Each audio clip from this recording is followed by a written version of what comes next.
Hello and welcome to I Can't Believe It's Not the Mouse, the podcast all about animated movies not made by the mouse. I'm your host, Octaviano Macias, and once again, I'm joined here by John. I know it's been a So while. I know it has been a while. I'm glad to be back. It's gonna be a good time. So today, wait, was there a read sound right now? Oh, what? I don't know, I just heard something come on. No, Okay, I don't know. This thing is acting weird. Okay, it hopefully, doesn't like it doesn't like you at all. I don't know. You know what? I got a new PC. No. It's much stronger than the previous one, but I think It doesn't seem like it. It's not acting like it. but anyways, so today we're gonna be talking about Batman Under the Red Hood. Now, before we get into that, I just want to point out that originally I was kind of hoping that we would talk about food fights, so I actually didn't end up watching that. But of course I know you got busy, so you haven't been able to watch it. Yeah. Uh we'll talk about it some summer day, hopefully, maybe. I just want to point out that I kind of fell asleep halfway through that.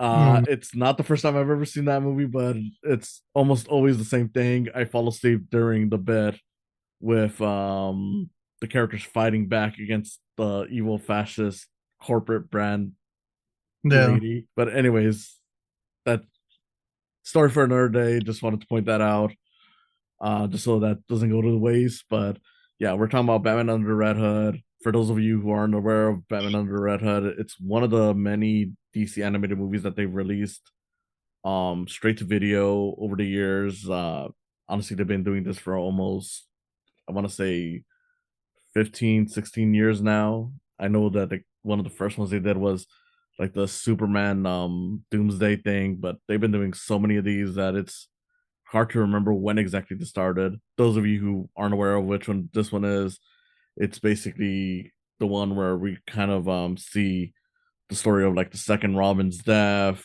There's a whole mystery, not really that hard to figure out, especially if you're a Batman fan, on who this new Red Hood is. And you got other villains in there like Joker, Black Mask. It's a really fun movie.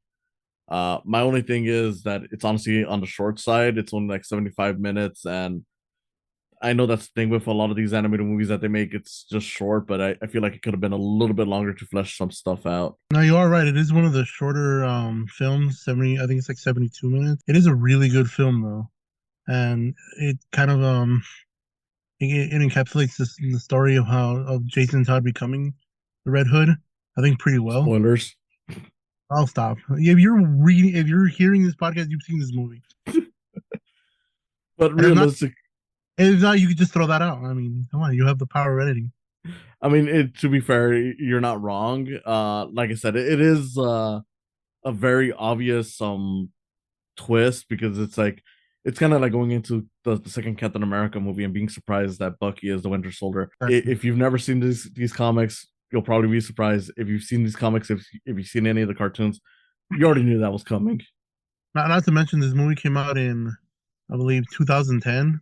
Yeah, It's been 15 years. I mean, I think the timeline for spoilers is over. that's a fair point. This is that whole story, and it is a kind of impressive how much they managed to pack in within the short runtime.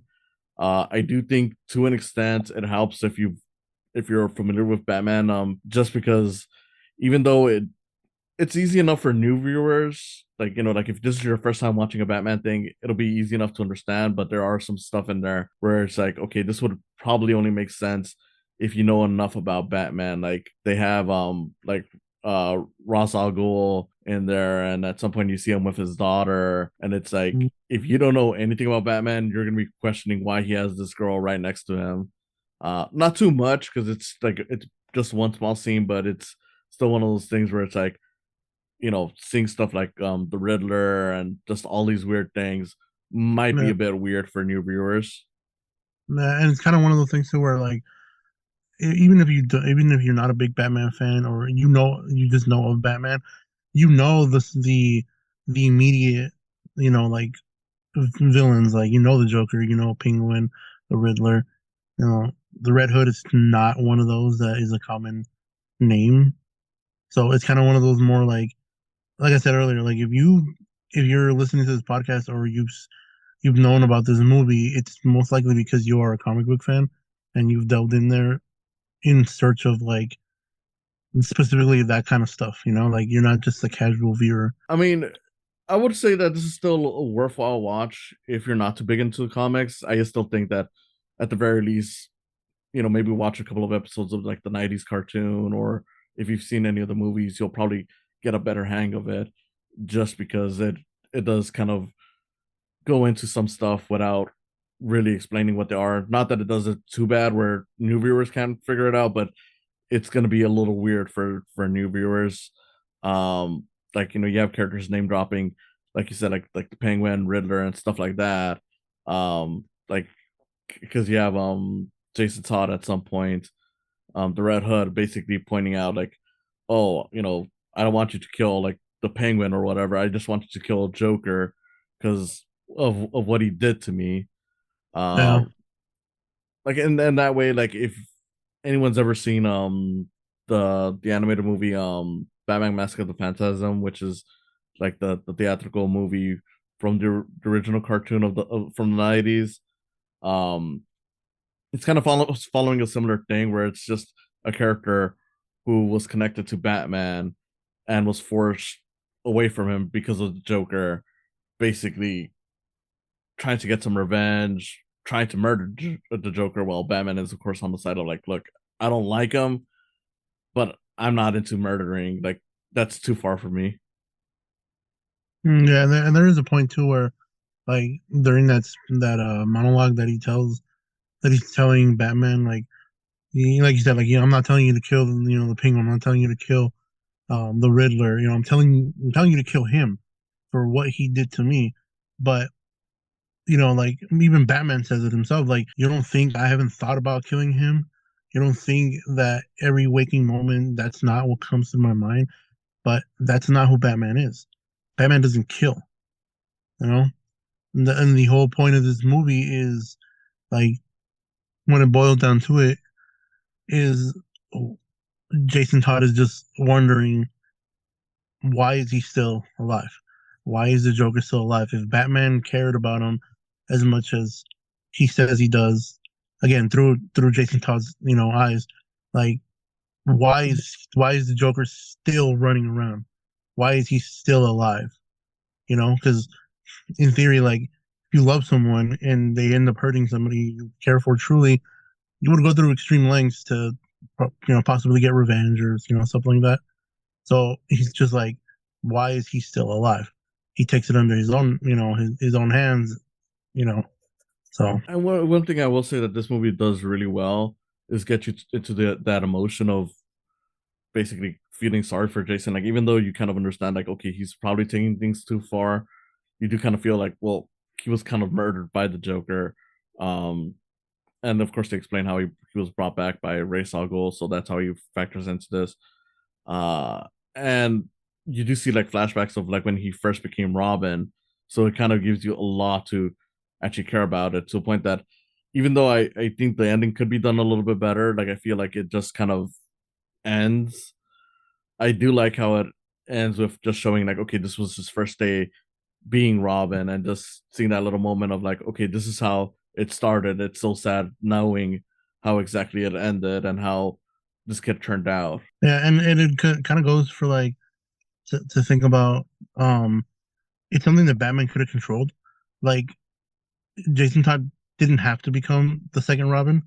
You know, he, Batman took him under his wing, and like you know taught him and like raised him to be this like ass kicking machine. And like you said, like throughout the movie they sprinkle in like scenes of Jason as a child, and like how happy he was, and like that like kind of like Adam West style Batman where it's like all colorful and happy.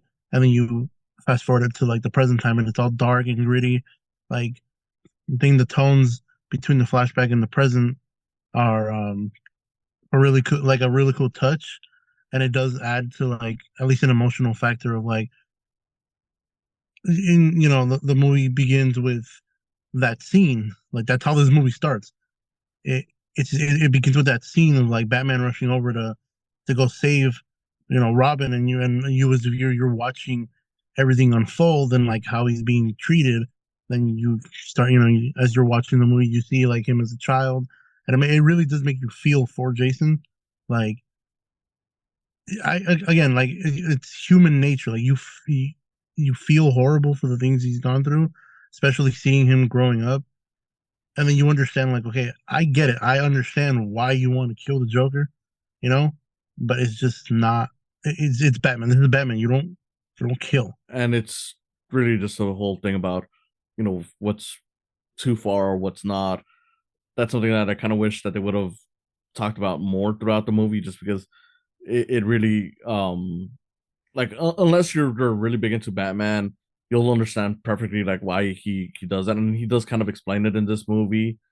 Oh, like like look, if I start killing him, I'll probably start killing a bunch of other people. So I don't want to go that far, but I do think they could have given it a little more time to have him actually like showcase like why he feels that way. Again, when I know when it comes to these straight to video animated movies, they don't really give him a lot of time. I don't know if that's changed because I've heard that for some of the more recent ones they've allowed them to go longer, but I know a lot of them just still stay within like the 70-minute runtime. I don't know.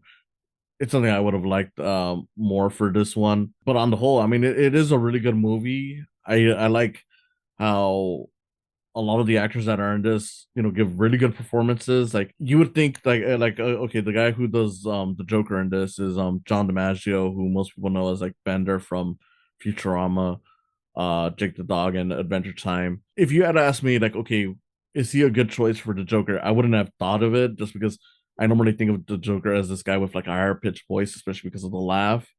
But I think he Uh, does it really well for this movie, especially with how creepy it is when he's pretty much taunting characters over like their deaths, murders, or whatever.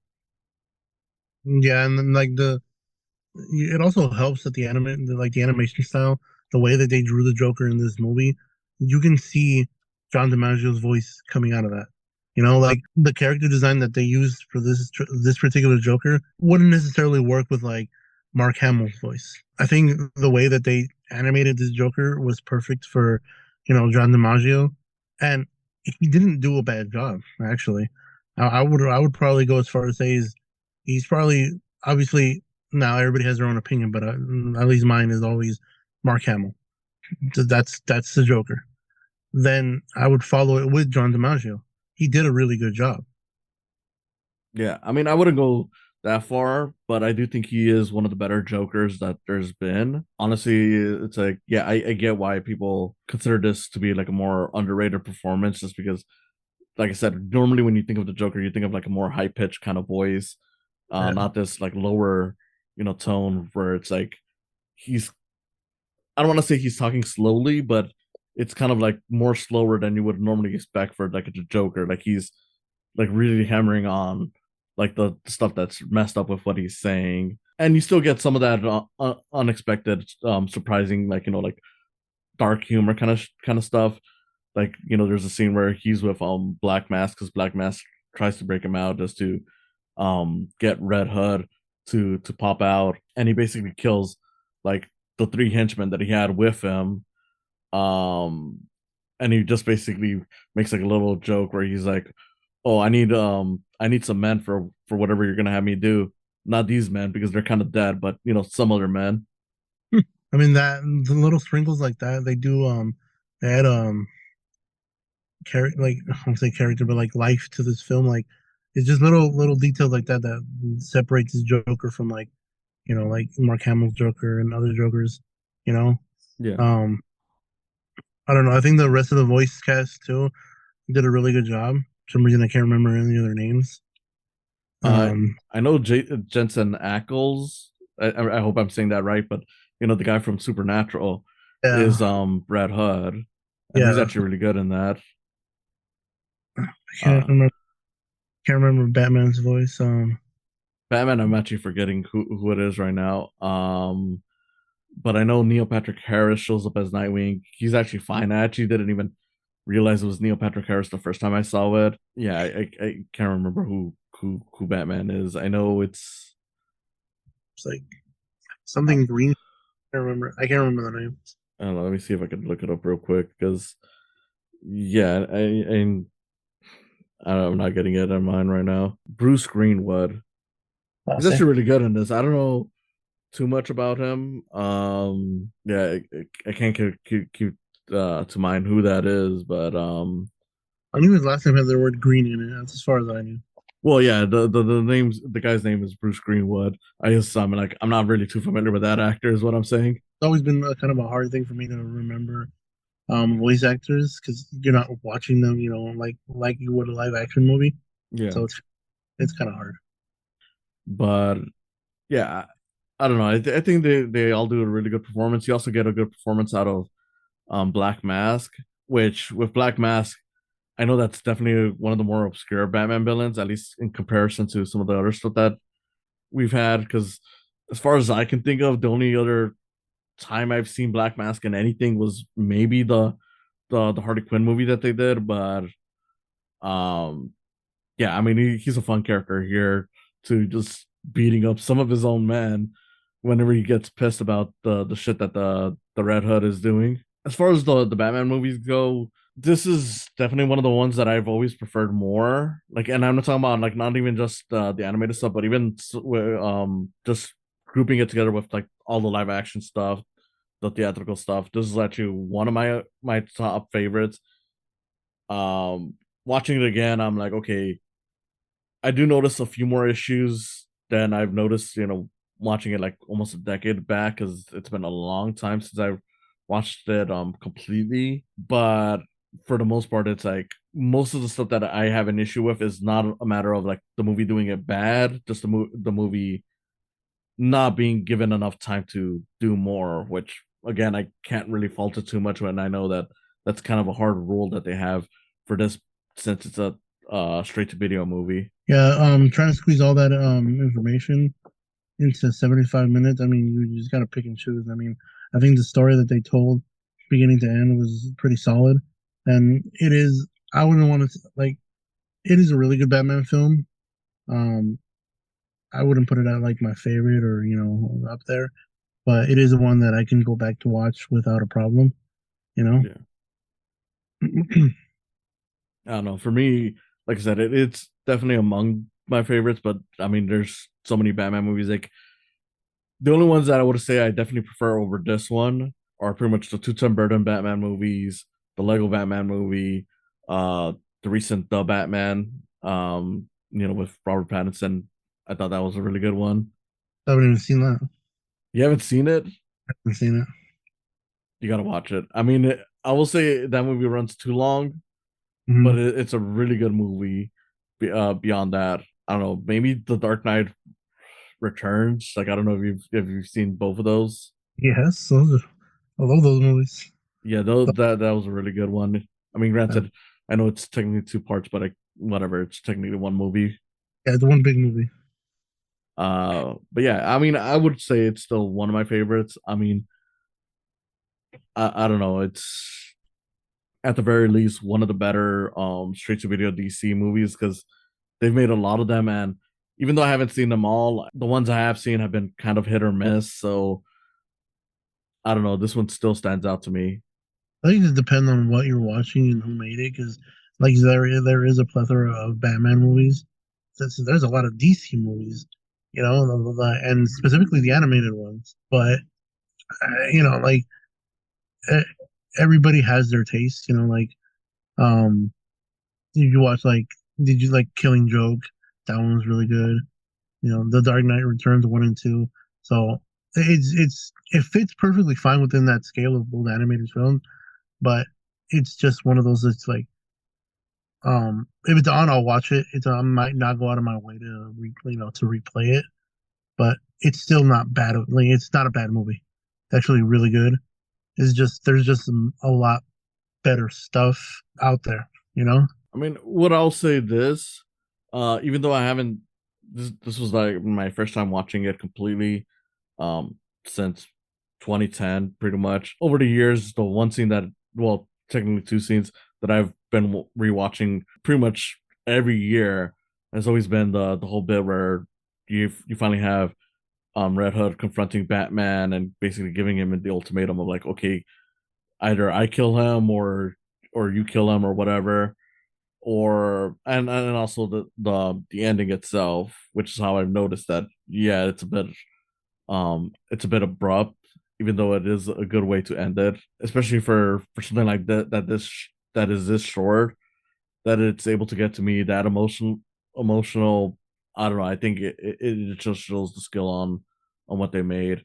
Um, I definitely think that it could have been better, but for what they were able to do with it, especially with the limitations that they have, it's just impressive to me. Yeah, I mean, 75 minutes to tell a whole story of Jason Todd and how he became, Red Hood and confronting Batman. I mean, you're right. They could have definitely made it a lot better, but um, this time frame is just they did what they could with what they had, and it wasn't bad.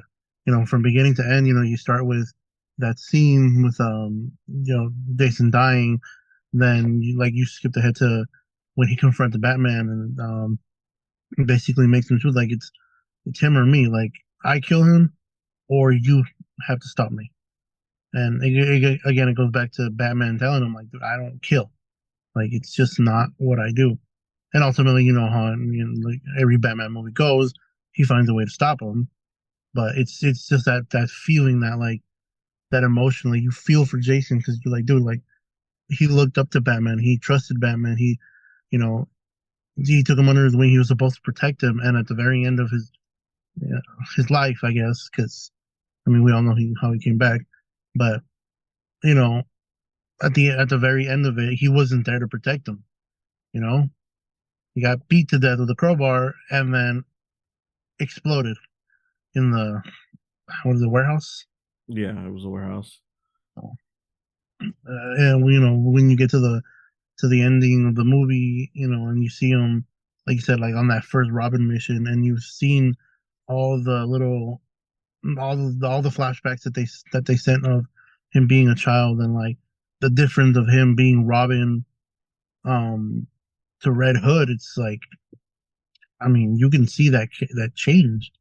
There's no longer that protection of like I'm under Batman and like he's gonna protect me and everything. It's more like you can see the fear in his eyes when he's talking to him. Like he was scared when he was facing death and Batman wasn't there to protect him. And I don't remember exactly if he does tell him that he doesn't blame him for it, but I do remember that he does ask him like again, why is the Joker still alive? If you care for me this badly, if you love me like you said you did, why is he still running around? I think that's like the ultimate, question of this film. And I think for it being like, you make this whole movie about that single question. I think it's really good. You Yeah, know. I'll say this much. I know at this point we're pretty much wrapping this up since there's not much more we can really talk about this one. But Yeah. one thing I noticed rewatching it is that it has one of the most annoying and forced lines that that tends to pop up with stuff whenever they're like, okay, we're gonna try to explain this, but we're also um don't want to make it seem like this is the first time these characters have heard this information. Mhm. And it's a common line that pops up in a lot of things, and that's when Ra's al Ghul is explaining like how he brought Jason Todd back to life. He basically tells Batman, "As you know, I have the Lazarus pit," and I'm like, I fucking hate that line just because it's one of the laziest things that a lot of movies do, where it's like, okay, we don't want to make it seem like these people are just getting this information, but the audience needs this information. So how do we explain that to the audience while bringing it in to make it part of the conversation? We'll just have the character say, "As you know, I have this and this and this." It's like, Yeah, I think it's funny too because like you said, like they want to be able to tell the audience, oh, the Lazarus Pit, that's how he came back. But if you're watching a Batman film, chances are you already know what the Lazarus Pit is and doesn't need to be explained. yeah, like I was looking at that because, and it's funny because even within the movie, they kind of um do it in a way where it's like, okay, even if you were new to this, they probably could have explained it a lot easier by just having him say, okay, so I've always used the Lazarus pit to make myself younger, but I um I when I got Jason Todd, I realized that I could try bringing him back using that or something. Like, I'm just spitballing here, but he could have just mentioned like, okay, since even within the scene, he explains that this is the first time he's tried bringing someone back from the dead using the Lazarus pit. He could have just said like, okay, I just brought him back to use, like what's normally used for just making people younger. I tried seeing if it could work with reviving people, and it worked or some shit. I don't know. I feel Yeah. like that probably would have been a little more natural than just him saying, as you know, the Lazarus Oh, pit is the pit that I used to heal myself. yeah, as you know, and then insert reason, So yeah, it's cool. But I Yeah, I know mean, it's pretty funny. yeah, I don't know. It's always one of the silliest things I hear in movies, and it's one of the most common ones. This character saying, "As you know, I explained to you something that the character should know, but I'm mostly explaining it to the audience just because they don't know." I mean, that's pretty much it. Like I Yeah. said, for me, one of the better Batman movies, compared to a lot of the other ones. Granted, there are, of course, ones that I prefer, but I just thought it was a really good one. So I definitely recommend it if you're seeking it out. I don't know if they still have DVD copies of it out there just because it's been so long, but at the very least, HBO Max has it. So Bill Max has it now. I mean, who's buying DVDs? I mean, I'm just saying because HBO Max has taken a lot of shit down that That's you true, can't even find anymore. So bro. That's true. You're right. I mean, eBay has DVDs. I'm sure you can find it there. that's true. We live in a world where everything's kind of secondhand, so I'm sure you can find it if you really want Batman Under the Red Hood on DVD. I mean, come on, I'm just saying, like through some official source. I don't know. the official. I like that. Yeah. Yeah, I mean, I think that's about it. I mean, this movie's. I know this podcast probably seems shorter than ones we've done in the past, um, but this movie is pretty short. There's only so many times you could spin this, story in a different manner. Yeah, there's not really much behind the scenes stuff to even Yeah, work with to even talk about it from that perspective. no. It's not like Food Fight where I could spend an hour just talking about how at some point there's a scene where a character's just standing around waving his arms around just like, and then it's like, okay, what are you waving your arms around? Like there's a conversation going on in the foreground. What the fuck are you doing with your hands going like? But I that I have not had the time or energy to sit down and watch Food Fight. I want to, and I'm going to. We're going to talk about this, and it's probably going to be one of the funniest things ever because this is probably one of the greatest animated films of all time. so great that they had to make it after someone stole all the files. They just remade the whole movie. Oh Lord, and we'll just save all that bit of information for the next podcast because I think once I do end up watching it, it's probably going to be funny. Yeah, oh, definitely. So yeah, thank you all for watching, and I'll see you again next time. Thank you, Ben. As you know, I achieve this by bathing in the rejuvenating waters of the Lazarus Pit. Thank you for coming on today. If you enjoyed this, please consider subscribing to my YouTube channel where you'll see video versions of these podcasts. And if you just want to listen to them, there's always the option of just following the podcast on their various sites, whether it's Spotify, Podbean, or Apple Podcasts. Whatever you choose, I hope you continue enjoying these. And if you want to support me even further than that, there's always the option of Patreon. With Patreon, even just $1 will get your name on the video versions of this and on other videos that I may do outside of these podcasts. A few dollars more gets you some behind the scenes info, and as this continues to grow, you'll find that there's more perks to it. So I hope you consider supporting me through Patreon as well. In any case, again, thank you for listening, and I hope you have a wonderful day.